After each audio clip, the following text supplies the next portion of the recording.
அனைவருக்கும் வணக்கம். இது உங்களுடைய இங்கிலீஷ் பேஸ் சேனல். இன்னைக்கு நம்ம பார்க்கக்கூடிய டாபிக் என்ன அப்படின்னு பார்த்தீங்கன்னா சப்ஜெக்ட். அதாவது சப்ஜெக்ட் அப்படின்றத நம்ம கேள்விப்பட்டிருக்கோம். சப்ஜெக்ட் அப்படின்றது இங்கிலீஷ் கிராமரில், அதாவது ஆங்கில இலக்கணத்தில் என்னன்னு சொல்லுவாங்கன்னா, யாரை பற்றி அந்த சென்டென்ஸ் பேசுதோ, அந்த சென்டென்ஸ் யாருக்கானதோ அதுதான் வந்து சப்ஜெக்ட்னு சொல்லுவாங்க. அந்த சென்டென்ஸ் யாரை குறிக்கிறதோ இல்லை யாரை பற்றி பேசுகிறதோ அதுதான் வந்து சப்ஜெக்ட். உதாரணத்துக்கு, ராம் இஸ் டாக்கிங்.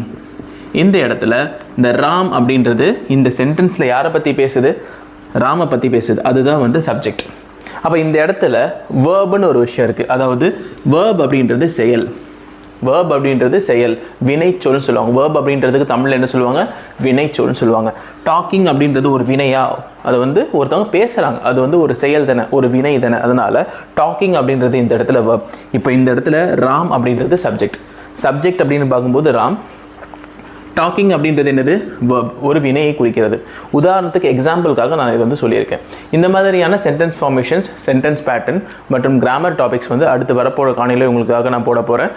மேலும் அடுத்த ஒரு காணொலி உங்களை சந்திக்கும் வரை உங்களிடமிருந்து விடைபெறுகிறேன். நன்றி, வணக்கம்.